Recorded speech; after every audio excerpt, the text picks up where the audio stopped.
Hello there, and welcome to the latest RMC Brown webcast.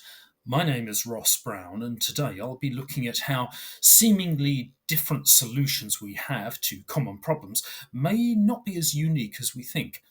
If you like what you hear today, please like and subscribe and leave a comment below. So, let's get going. I'm going to begin with a seemingly spurious example, but one that I hope illustrates a useful point. When you think about the meals that we eat, at least within a Western context, many will take the form of a protein source, a carb, and a couple of additional main ingredients.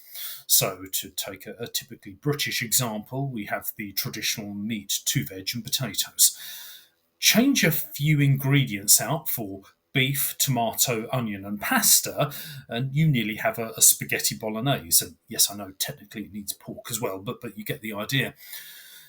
If you then switch the meat for chicken and the pasta for rice, you're then on your way to a chicken curry and so on.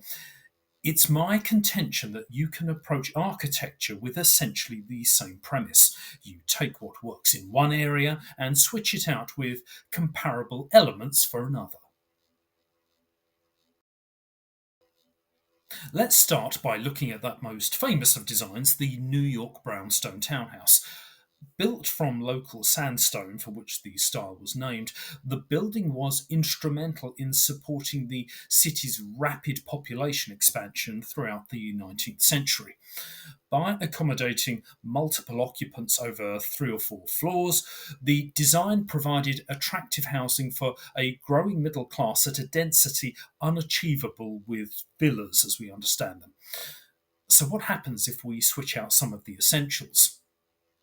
Well, let's assume the function hasn't changed, but geography does. So, if we're in a clay rich area, we may well need to change sandstone for brick. Maybe the weather is generally less extreme than New York, but with less daylight, making larger windows more desirable. And with a cultural leaning towards basements, what do we get? Looks rather like a Georgian townhouse to me. Let's do it again, but move south a few hundred miles where the supply of limestone is plentiful. And what do we see but pure housemen? Again and again, we can see how our ancestors, through providence or design, did with buildings as they did with food. They had a need and they sated it with local ingredients and ended up with comparable structures. So, how does that apply to today? It's my contention that suburbs are an attempt to mix the concept of villas with the density of terrace housing, and like many halfway houses, no pun intended, satisfies neither. Near where I live in East Anglia, which is part of London's natural commuter belt, there's an ongoing debate about the need for housing, but also a strong and understandable reticence for building on greenfield sites. When you consider the prevailing suburban layout of my local town, the focus is very much on expansive suburban development. This in turn implies a large expansion of traffic and extra pressure on services like doctors, though quite why so many people are spending so much time at the doctors is completely beyond me, but let's put that behind us. Both residents and developers are now in the habitual mindset where the answer to the question is more suburbs, whereas I'd rather channel my inner Rory Sutherland and frame the question differently.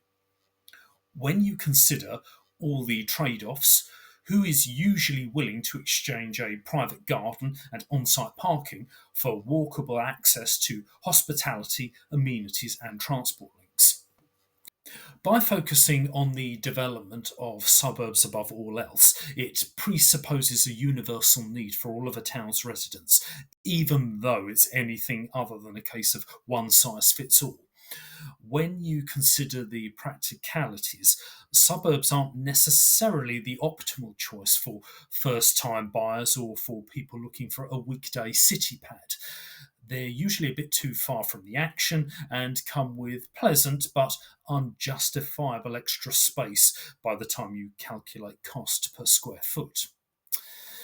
High rise tower blocks may solve for some of these problems, but if you consider all of the downsides to those, that may well warrant its own video. Weighting housing stock so much in favour of families drives down the availability of alternate accommodation, which ironically reduces available stock because people with differing needs have nowhere else to live.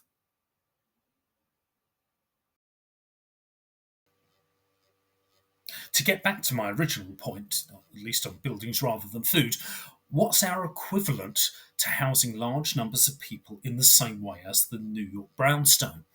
Well, the good news is that the answers are already there.